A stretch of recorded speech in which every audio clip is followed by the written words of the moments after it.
하나님이여 주께서 우리를 버려 흩으셨고 분노하셨사오나 지금은 우리를 회복시키소서.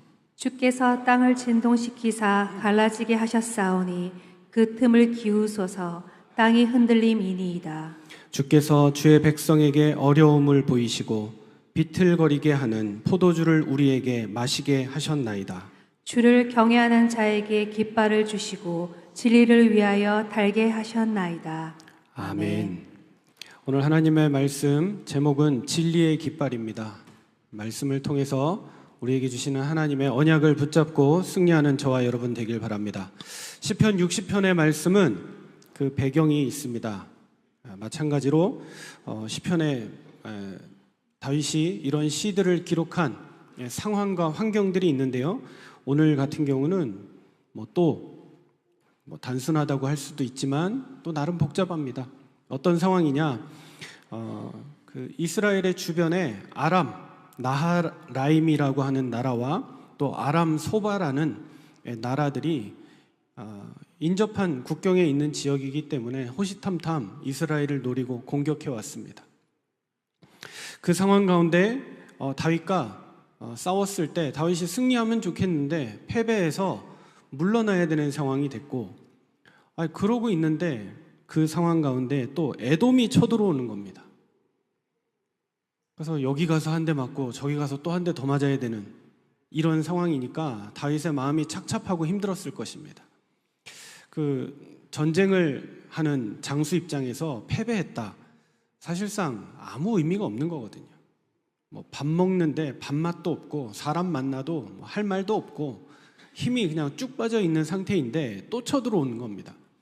근데 이때 다윗이 다시 한번 기도하고 힘을 내서 싸워서 이기면 좋겠는데 그럴 상황이 안 됐습니다. 그때 요압이라는 사람이 나와서 에돔을 쳐서 승리하게 되었는데, 이때 다윗이 기록한 시입니다.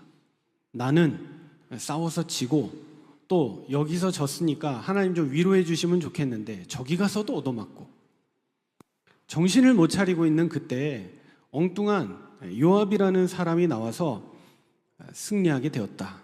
이 배경을 놓고 다윗이 이 시를 적었습니다. 전쟁의 혼란 속에서도 다윗이 끝까지 무엇을 바라보았는지, 그 패배 속에서도 하나님이 원하시는 것은 무엇이었는지 저와 여러분이 오늘 말씀을 통해서 그 진리의 깃발을 바라보는 신앙의 고백이 회복되기를 바랍니다. 저는 이 본문을 처음 읽을 때 깜짝 놀랐습니다. 우리 교회 이야기인가? 아마 여러분 읽으시면서 그런 생각 안 했을까 싶은데요. 이런저런 상황들이 일어나서 땅을 진동시키고 갈라지게 하고, 때로는 막 포도주에 술 취한 사람처럼 똑바로 서려고 하죠. 술 취한 사람이 하는 말이 뭐예요? 나 술 취했어 절대 안 하잖아요. 나 안 취했어. 그리고 똑바로 서려고 하는데 계속 비틀비틀 하는 것처럼 우리 괜찮다고 생각했는데 흔들흔들하고 비틀비틀했던 우리 교회가 얼마 전에 겪었던 그런 상황이요. 외부의 어려움, 그 내부의 어려움, 양쪽에서 막 터져 나오는 어려움들, 갈등이 문제가 돼서 교회가 빛을 잃어버리고 서로를 돌볼 수 없을 만큼의 혼란한 상황들이 우리에게 있었습니다. 이 비틀거리던, 포도주에 취해서 비틀거리던 사람의 모습이 어찌 보면 우리 모습 아닌가, 이렇게 생각이 될 만큼요. 아람과 그 에돔 나라는 무엇을 상징합니까? 저 세상을 상징합니다. 교회가 세상과 싸워서 복음을 전하고 전도 선교하는 일만 해도 만만치 않은데 내부적인 싸움과 또 어려움, 왜냐? 요압이라는 사람이 승리했을 때 다윗이 되게 기분이 좋아야 되잖아요. 어쨌든 전쟁에 나가서 승리해서 요압이 큰 승리를 했어요. 12,000명을 그 소금 골짜기에서 적군을 쓰러뜨리고 큰 승리를 가져왔는데 다윗의 마음이 편하지가 않아요. 이유는 뭐냐? 요압이 그렇게 다윗하고 맞는 사람은 아니었어요. 내가 사랑하고 내가 좋아하는 장수가 나가서 전쟁에 승리해서 그 승전을 올릴 때 그래, 수고했다, 너무 잘했다, 아주 그냥 멋지게 싸워서 이겼더구나, 이렇게 해야 되는데 다윗 마음이 뭔가 불편한 거예요. 이유는 뭐냐? 요압은 인간의 열심과 야망을 보여줍니다. 오늘 말씀에서 쭉 나오겠지만 이 모든 과정을 다 다윗이 겪었는데 그 배경 뒤에 더 크게 역사하고 계시는 분이 누구셨느냐? 바로 하나님이시라는 사실을 다윗이 발견하게 된 거죠. 첫 번째입니다. 영적 싸움의 현실이 있습니다. 어떻습니까? 외적인 갈등이 일어납니다. 아람과 에돔과의 침략, 분쟁, 갈등 늘 항상 동일하게 일어납니다. 우리가 하나님 자녀로 부름받았고 하나님의 백성으로 살지만 이 땅 사는 가운데 이 어려움은 늘 있습니다. 우리가 복음 전하려고 하면 사람들이 마음 문을 열어서 그 말씀을 받아들이고 아멘 하느냐? 아니요, 거부합니다. 이번에 명절에 가서 전도 한번 해보십시오. 복음 한번 전해보십시오. 사람들 다 뭐라고 하느냐? 아유, 뭐 당신이나 잘 믿으시지. 뭐 굳이 저한테까지. 저는 다른 길이 있고 다른 도가 있고 의지하는 것이 있어서 그렇게 필요하지 않습니다. 그렇게 표현할 겁니다, 아마. 우리가 그것을 이겨내는 싸움만도 만만치가 않아요. 그런데 어떤 일이 있습니까? 내적인 갈등까지 겹치게 됩니다. 요압은 다윗의 조카입니다. 가족이고 너무나 잘 통하고 다윗을 위해 헌신할 수 있는 사람인데 특징이 뭐냐? 수많은 전쟁에 이겨서 공을 잘 세우는 사람인데 이 특징이 뭘까요? 지 맛대로예요. 싸움을 잘 하는 장수고 전쟁에 아주 능한 사람인데 누구 말을 안 들어요. 다윗이 가지고 있는 뜻과 조금도 헤아리지 않습니다. 자기 마음대로인 거예요. 그래서 다윗과 늘 다른 방향으로 움직여서 실제로는 다윗의 큰 근심거리가 되었습니다.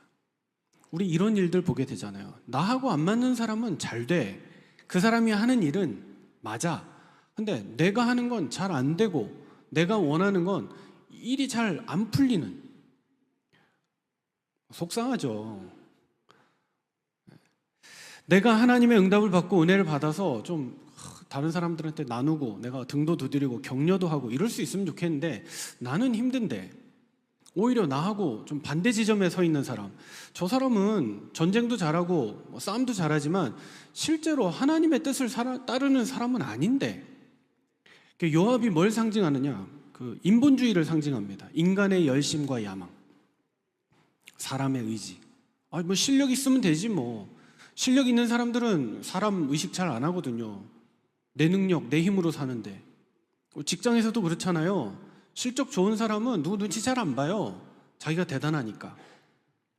이런 상황들이 몰려올 때 다윗이 했던 기도와 고민들, 그 안에서 얻었던 영적인 해답들, 저와 여러분이 오늘 찾게 되기를 바랍니다. 위기에 막 몰려 있는데 요압이 나타나서 에돔을 이겨서 승리할 만큼 큰 도움이 된 것처럼 보였는데 이것도 다윗은 그렇게 달갑지 않고 뭔가 모르게 이 요압하고는 영적으로 끈끈해지지 못하고 하나 되지 못하는 관계. 그래서 늘 마음에 짐이 되었습니다. 이게 내적인 갈등이죠. 안팎으로 어려움과 갈등을 가지고 있었다는 사실입니다. 그런데 다윗이 왜 시를 적고 찬양하게 되었느냐? 그 모든 원인과 갈등을 그 배후에는 더 큰 하나님의 계획이 있었는데 바로 이것이 승리의 원인이구나. 다윗은 이것을 보게 된 거죠. 그래서 4절에 얘기합니다.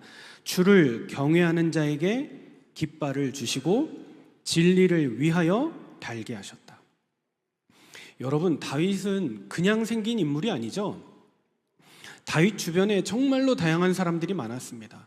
형들, 뭔가 인기와 자기 명예와 성공을 위해서, 또 그 주변에 있던 군인들 다 무엇 때문에 움직였습니까? 사울마저도, 그리고 다윗의 아내였던 미갈마저도 하나님을 믿고 하나님을 알고 하나님의 사람을 본다고 했지만 실제 자기들이 결정하는 건 다 이익과 손해였거든요. 철저히 사람들은 그것 따라서 움직였습니다.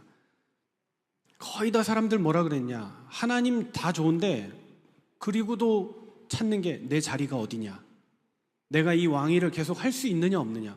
그게 이 사람들의 고민이었습니다. 근데 다윗은 그런 싸움을 하지 않았죠.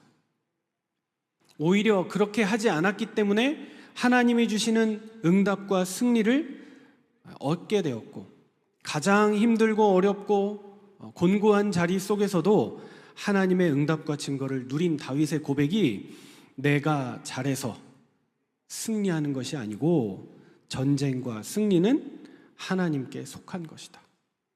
그래서 하나님이 결국에는 나를 이기게 하셨다. 나도 저 요압이랑 비견할 때 내가 나가서 아람하고 싸워서 이기고 요압도 에돔하고 싸워서 이기고 이러면 비등비등 하잖아요. 나는 졌어요. 저 사람은 이기고 왔어요.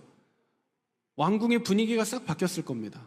다들 야 이러나 저러나 요압이 진짜 싸움은 잘해. 뭔가 하나님 함께 하시는 비밀이 있는 것 같아. 이렇게 쏠릴 때 다윗의 마음이 위축되고 흔들리고 속을 것 같은데 다윗의 마음에 하나님이 확신을 주셨어요. 진리의 깃발은 하나님을 경외하는 자에게 주시는 것이다. 그래서 이 분위기에 내가 흔들리지 않고 하나님이 주신 승리의 원인, 이 승리의 원인은 나도 아니다. 오직 하나님이시다. 전쟁은 하나님께 속한 것이다. 이 결론을 가지게 된 겁니다. 그 하나님을 발견하는 저와 여러분 되길 바랍니다. 자, 그래서 4절에 보니까 진리의 깃발이 나에게 있음을 보게 되었습니다. 이스라엘은 전쟁에서 패하고 땅은 흔들리고 백성은 고통을 당했습니다. 우리도 똑같이 겪었습니다. 그런 상황 가운데 우리의 노력과 우리의 열심이 이 일을 해냈습니까? 부분 그런 일들을 했습니다. 심지어 하나님은 요압 같은 사람을 교회 안에 두셔서 다 하게 하셨습니다. 근데 결국은 누가요? 오늘 저와 여러분이 진리의 깃발을 붙잡은 사람으로 남게 되었습니다. 누가 하셨습니까? 하나님이 하셨습니다. 저는 그렇게 믿습니다. 제가 했냐? 누가 했냐? 아니요. 하나님은 철저히 사람을 이용하시고 사람을 활용해서 이 일을 하시고 사람의 이름을 철저히 지워나가고 계십니다. 뭘 보기 원하실까요? 하나님의 능력과 하나님의 역사. 앞으로도 그럴 것입니다. 그래서 전쟁과 승리는 하나님께 속한 것으로 하나님이 나를 이기게 하셨다. 하나님이 우리 교회를 운영해 나가고 계신다. 이 사실이 저와 여러분의 믿음의 고백이 되기를 바랍니다. 진리의 깃발을 하나님이 우리에게 주신 것이죠. 이스라엘의 극한 상황에서 하나님은 무엇을 원하세요? 승리를 원하시는 것이 아니라 승리의 근원이 되시는 나를 바라보라는 그것이 하나님의 사인이 되는 겁니다. 그래서 이 말씀에 나오는 것처럼 진리의 깃발을 바라보며 하나님의 약속을 다윗은 기억하게 되었습니다. 5절에서부터 7절까지 나오는데 특히 7절을 보십시오. 하나님 뭐라고 말씀하십니까? 길르앗이 내 것이다. 므낫세도 내 것이다. 에브라임은 내 머리의 투구고 유다는 나의 규이다. 하나님이 주신 약속, 이스라엘의 작은 부분, 작은 영토까지도 다 내게 속한 것이야. 내가 지키고 내가 붙들고 내가 인도할 것이다. 그러고 나서 보니까 최종 승리가 보여지는 겁니다. 다윗이 보았습니다. 8절에 모압은 나의 목욕통이다. 목욕통이 뭐예요? 일을 다 끝내고 쉬는 데잖아요. 정비하는 곳이잖아요. 싸울 것도 없는 거예요. 모압은 목욕통이 돼서 하나님이 주시는 휴식. 우리나라 속담에 식은 죽 먹기라고 얘기하잖아요. 뜨거운 죽을 먹는 건 진짜 힘들어요. 근데 식은 죽 먹는 거는 마실 수도 있어요. 문제되지 않아요. 마찬가지입니다. 하나님이 인도하시니 모압은 목욕탕이 될 것이고 에돔은 나의 신발을 던지리라. 이게 뭔 말이죠? 신발장이다 이 말이죠. 신발장. 신발장 뭐예요? 전쟁 다 하고 군화를 풀어서 보관하는 곳. 아무 의미 없는 존재들이다. 블레셋은 나를 열광하게 될 것이다. 그래서 9절에 얘기합니다. 누가 나를 이끌어 견고한 성에 들이며 누가 나를 에돔에 인도할까? 우리가 바라보고 나가야 되는 현장은 저 복음이 없어 죽어가는 현장, 하나님의 말씀과 진리가 1도 없어서 고통받는 사람들, 우리는 그들을 향해 나가야 합니다. 에돔을 살리러 가라고 하나님은 저와 여러분을 부르셨습니다. 그래서 하나님의 약속의 언약을 붙잡고 진리의 깃발을 들고 서는 저와 여러분 되길 바랍니다. 혼란을 겪을 일이 아니라 이번 명절 기도하세요. 안 믿는 가족이 예수 그리스도의 깃발에 정복당하도록.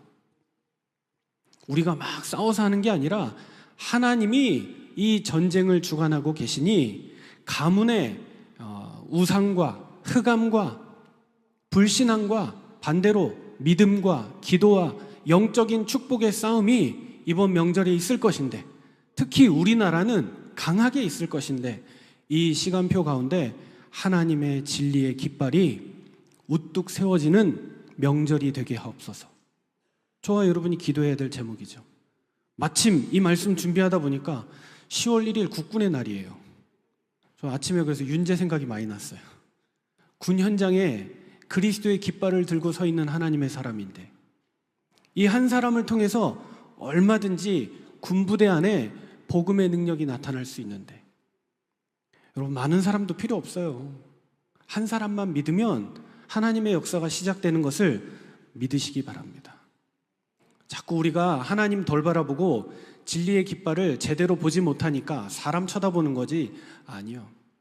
정말 언약 붙잡고 이 기도하고 있다면 시편 60편 7절, 8절, 9절 이 말씀 붙잡고, 그래 이거 다 하나님 건데, 하나님이 하실 계획이 있고 하나님의 뜻이 있는 건데 내가 왜 염려하고 불안해하고 근심하고 심지어 갈등에 빠져서, 외적인 갈등, 내적인 갈등에 빠져서 내가 왜 속고 있는가? 승리의 원인 되시는 하나님을 바라본다면 최종적으로 승리하고 말 것이다. 승리를 하도록 하나님은 축복하실 것이다. 확인하는 저와 여러분 되길 바랍니다. 세 번째, 우리가 가진 깃발은 진리의 깃발일 뿐더러 승리의 깃발을 가지고 있습니다. 깃발은 뭘 얘기하느냐? 요즘은 별로 군 전쟁하면, 군대가 전쟁을 하면 이런 의미가 없지만 그 당시에 깃발은 한 부대와 한 나라를 상징하는 의미입니다. 그래서 전쟁하면 그랬잖아요. 왕이 출정할 때 들고 나가는 깃발이 있고 왕이 없이 또 들고 나간 깃발이 있고, 그리고 전쟁에 출정식을 할 때 장군이 나와서 오늘 내가 이 장군을 사령관으로 임명해서 전쟁에 내보낸다. 그럼 그 장군에게 왕의 깃발을 줘요. 나 대신해서 네가 이 깃발을 들고 군대를 통치해라. 그 깃발을 다윗이 주님으로부터 받았다고요. 내가 전쟁에 지고 요압은 승리하고 나는 마음이 심란하고 힘들고 어려운데, 그럼에도 불구하고 하나님은 그 진리의 깃발을 다윗의 손에 허락하셨다. 다윗이 이 확신을 보고 하나님께 찬양하게 된 겁니다. 우리가 하나님의 군대로 부름을 받았습니다. 맞죠? 이런저런 일들 많이 있었는데 그 진리의 깃발을 누구에게 주셨어요? 저와 여러분에게 주셨어요. 우리가 이 깃발 붙들고 이제 행진하면서 갈 일이 남아 있어요. 그래서 그냥 가지 마시고 명절 기간 동안에 가족 만나러 갈 때 이 깃발을 가지고 가셔라. 내가 직장 갈 때 그냥 가지 말고 이 승리의 깃발을 가지고 가라. 어느 정도냐? 우리의 깃발은 예수 그리스도라고 하는 영원한 진리의 깃발이기 때문에 이 깃발을 가지고 갈 때 흑암의 세력이 벌벌 떨게 된다. 떠나가게 된다. 믿음으로 확신하시고 이번 명절에 체험하는 축복의 시간 되기를 바랍니다. 복음 막는 세력은 무너지게 돼 있습니다. 지지 않는 진리의 깃발을 가지고 있기 때문에 그 깃발을 가지고 가는 자 승리하게 되어 있다. 이번 명절에 그리스도의 깃발을 가지고 회복하는 저와 여러분 되길 바랍니다. 저는 내일부터 10월 9일까지 해외 가게 되는데 왜 가느냐? 우리 교회의 깃발을 가지고 갑니다. 이제 이 깃발을 주셨는데 이 깃발을 높이 들어서 흔들 수 있느냐 없느냐, 그 싸움을 하러 갑니다.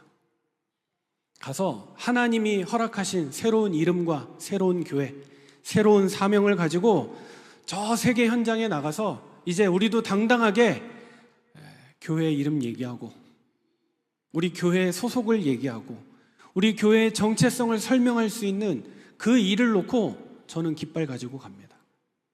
여러분이 생각나실 때마다 기도해 주시기 바랍니다. 왜 그렇습니까?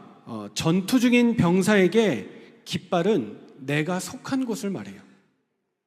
그 왕의 깃발, 사령관의 깃발이 어디 있느냐에 따라서 전쟁이 어디가 집중되고 있고 이 전쟁의 양상이 어떻게 흘러가고 있는지 보게 되는 거죠. 그 깃발을 중심으로 결집하게 됩니다. 깃발이 서 있다, 이 말은 무슨 말이죠? 우리가 아직 싸우고 있다. 싸움은 진행 중이다. 그래서 멈추지 말고 계속해서 싸우자. 이 언약을 붙잡는 거고요. 깃발이 넘어지면 뭡니까? 군대가 넘어졌다는 거예요. 흔들렸다는 겁니다. 그때는 뭐예요? 빨리 튀어야죠. 지고 있는데 거기서 어불쩡하고 있을 이유가 없잖아요. 마찬가지예요. 우리가 가진 진리의 깃발은 한 번도 쓰러지지 않고 지금까지 우리를 인도해 왔습니다. 우리가 이 사명 가지고 이 축복을 가지고 저와 여러분이 그 깃발을 향해 시선을 고정하고 주님의 언약을 붙잡고 따라 나가는 축복의 사람 되길 바랍니다. 이 깃발이 중요한데 그러면 마지막 우리가 살펴봐야 될 게 무엇이냐? 이 깃발수의 위치가 어딥니까? 전쟁하면 깃발을 어디 세웁니까? 군대의 제일 후미에 세웁니까? 선두에 서는 겁니다. 깃발을 든 사람들이 어디 서는 거냐? 내가 어떤 능력을 가졌건 어떤 상황이건 상관없이 깃발을 든 자는 선두로 가는 거예요. 우리 교회 장로님들 이 깃발을 들고 어디에 서야 되겠습니까? 선두에 서야죠.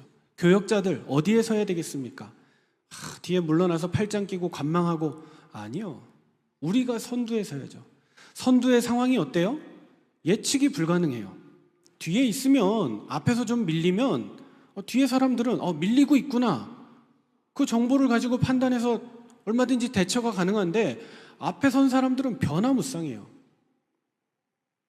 그 상황 가운데 우리가 이 앞에 서서 이 축복을 가지고 나가는 겁니다. 대한민국이 이토록 교회가 많아지고 성장하고 국가가 부강해진 비결이 어디 있습니까? 우리는 깃발이 없는 민족이었습니다. 우리가 할 수 있는 건 우상숭배밖에 없었습니다.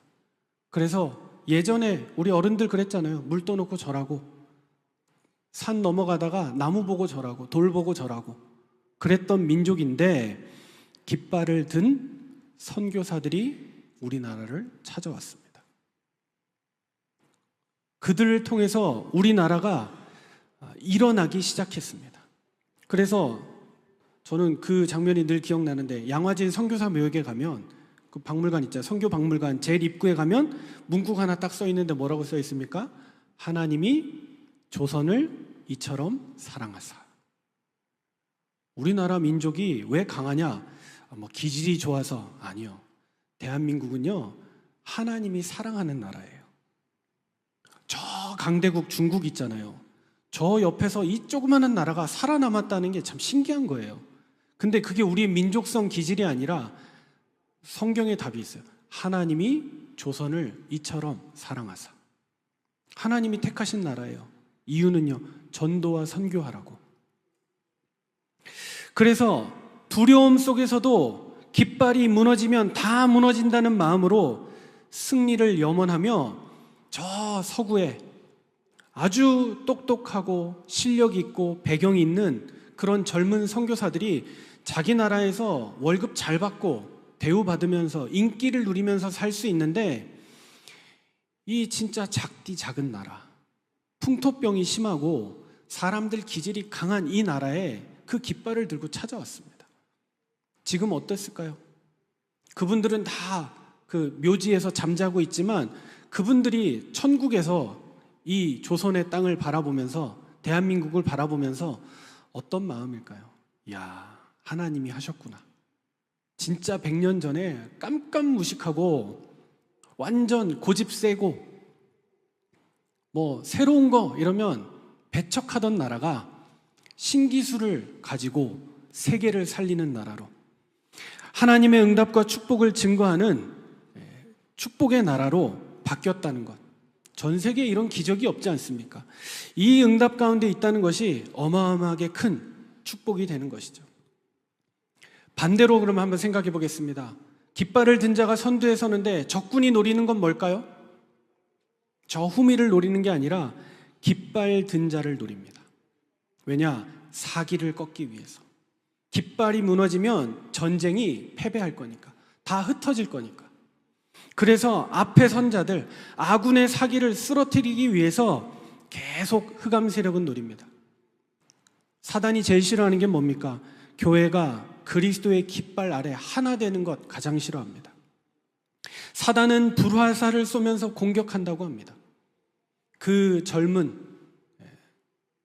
미국의, 영국의, 유럽의 젊은 훌륭한 선교사들이 그 깃발을 들고 이 조선의 땅을, 한국을 찾아왔다는 사실이죠. 1885년 부활주일의 아침, 인천 제물포에 아펜젤로와 언더우드 선교사가 발을 내딛었습니다. 그들이 가지고 온 깃발 때문에 우리가 살아났습니다. 그때 당시 역사 공부해본 친구들 다 알죠? 식민지 통치하던 시대였습니다. 식민지 3으로 군대의 깃발을 들고 온 게 아니라 복음의 깃발을 들고 왔습니다. 진리의 깃발이 그들의 손에 쥐어져 있었습니다. 그들이 와서 한 것이 무엇입니까?